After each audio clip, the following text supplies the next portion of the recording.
आप लोग इस वीडियो में शुरू से लेकर अंत तक बने रहिएगा। यह क्वेश्चन एग्जाम की दृष्टि से बहुत ही इम्पॉर्टेंट है, प्लीज़ आप लोग पूरा देखिएगा। Welcome to my YouTube channel new study. आज हम लोग इस वीडियो में क्लास 10 के और भी इम्पॉर्टेंट क्वेश्चन को देखेंगे। तो अभी हम लोग क्वेश्चन नंबर 7 से स्टार्ट कर रहे हैं। अगर आपने हमारा 1 से लेकर 6 तक का वीडियो नहीं देखा है तो प्लीज़ आप लोग वो वीडियो जाके देख लीजिएगा, बहुत इंपॉर्टेंट क्वेश्चन। अब हम आते हैं क्वेश्चन की ओर। तो प्रश्न 7 हमारा क्या बोल रहा है, विषमपोषी पोषण से आप क्या समझते हैं, है ना। विषमपोषी तो वे जीव जो कार्बनिक पदार्थ और ऊर्जा को अपने भोज्य पदार्थ के रूप में अन्य जीवित या मृत मीन्स मरा हुआ पौधों या जंतुओं से ग्रहण करते, ग्रहण मीन्स जैसे खाना ग्रहण करते हैं, विषमपोषी जीव कहलाते हैं, जैसे कि अमरवेल। और ये आपके 1 नंबर ऑब्जेक्टिव में भी आता है, तो आप इसको भी ध्यान में रखिएगा, ठीक है। स्वपोषी पोषण से क्या समझते हैं, वे सजीव जाति जो अपना भोजन स्वयं बना लेते हैं, यानी ये जीव पोषण के लिए दूसरे जीव पर निर्भर नहीं रहते। मीन्स ऐसा जैसे कि हम लोग क्या है जो किसी पे निर्भर रहते हैं, है ना, तो ये स्वपोषी है, मतलब ये किसी पे निर्भर नहीं होते। सिंपल सा बात आपको ये याद रखना है, स्वपोषी का मतलब जो अपना भोजन के लिए किसी और जीव पे निर्भर नहीं होते, उसी को क्या बोलते हैं, स्वपोषी। तो स्वपोषी जीव कहलाते हैं और इस पोषण को स्वपोषी पोषण कहते हैं, जैसे सभी हरे पौधे और युगलिना, ठीक है। स्वपोषी पोषण तथा विषमपोषी पोषण में अंतर क्या है ना, इसको भी देख लेते हैं एक बार। स्वपोषी का पहले देखते हैं। वे जीव जो प्रकाश संश्लेषण की क्रिया द्वारा सरल अकार्बनिक यौगिक से जटिल कार्बनिक पदार्थों का निर्माण कर अपना भोजन ग्रहण करते हैं, ठीक है, समझ गए। अब देखिए विषमपोषी।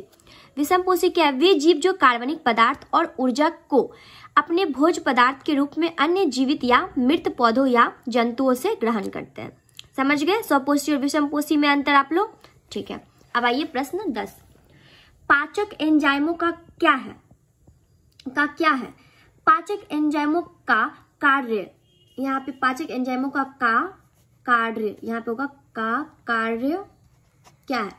पाचक एंजाइम का कार्य भोज्य पदार्थों अर्थात प्रोटीन, वसा, कार्बोहाइड्रेट आदि का पाचन है, जैसे पेप्सिन तथा श्लेष्मा का स्राव भोजन को आमाशय में पचाने का कार्य करता है, ठीक है। भोजन को पचाने में क्या करता है, ये मदद करता है, ठीक है। हाइड्रोक्लोरिक अम्ल पेप्सिन एंजाइम की क्रिया में आमाशय के आंतरिक स्तर की अम्ल से रक्षा करते हैं, ठीक है। अब हम देखेंगे प्रश्न 11। तो क्वेश्चन हमारा क्या बोल रहा है, प्रकाश संश्लेषण क्या है, इस क्रिया का रासायनिक समीकरण लिखिए। ये क्वेश्चन बहुत इंपॉर्टेंट है, बार बार पूछा जा रहा है, तो इसको ध्यान से देखिएगा, वैसे सारा इंपॉर्टेंट है।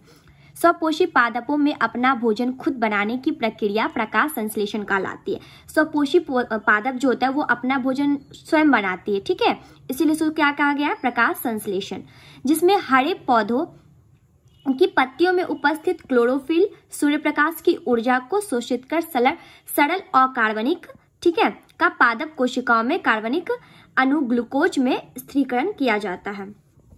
अब इसका आप लोग ये देख लीजिएगा, ठीक है, रासायनिक सूत्र। अब क्या है प्रश्न 12, दीर्घरोम क्या है, इसके कार्य को लिखें। क्षुद्रांत के आंतरिक स्तर पर अनेक अंगुली जैसे प्रवर्ध होते हैं जिन्हें दीर्घरोम कहते हैं। ये अवशोषण का सतही क्षेत्रफल बढ़ा देता है, और ये सब बहुत ही आसान भाषा में लिखा हुआ है, आप लोग बस एक बार पढ़िएगा या फिर सुन लीजिएगा तो आपको अच्छे से याद हो जाएगा। बस आप सुन भी लीजिएगा तो आपको अच्छे तरीके से याद हो जाएगा। प्रश्न 13, हमारे आमाशय में अम्ल की भूमिका क्या है। आमाशय के भित्ति में उपस्थित जठर ग्रंथियों में हाइड्रोक्लोरिक अम्ल उत्पन्न होता है। यह अम्लीय माध्यम तैयार करता है जो पेप्सिन एंजाइम की क्रिया में सहायक होता है। यह भोजन को सड़ने से रोकता है, सड़ने या गलने से रोकता है। यह भोजन के साथ आए जीवाणुओं को नष्ट कर देता है। भोजन में उपस्थित CA को कोमल बनाता है या पाइलोरिक छिद्र को खुलने और बंद होने पर नियंत्रण रखता है। यह निष्क्रिय एंजाइमों को सक्रिय अवस्था में लाता है, ठीक है। यहाँ तक आप लोग समझ गए होंगे। नेक्स्ट क्वेश्चन देखते हैं, परपोषण क्या है, ठीक है। परपोषण ऐसे जीव हैं जो अपने भोजन के लिए किसी ना किसी रूप में अन्य जीवों पर आश्रित होते हैं, परपोषी कहलाते हैं, ठीक है। वो ना किसी जीव पे क्या होते हैं, आश्रित होते, उसी को हम लोग परपोषण कहलाते हैं। कहते हैं। परपोषण वह प्रक्रिया जिसमें जीव अपना भोजन स्वयं संश्लेषित ना कर किसी न किसी के रूप में अन्य स्रोतों से प्राप्त करते हैं। आप लोग प्लीज़ वीडियो को ज़्यादा से ज़्यादा लाइक, सब्सक्राइब एंड शेयर जरूर कीजिएगा और हाँ, साथ में बेल आइकन भी दबा दीजिएगा, भूलना मत।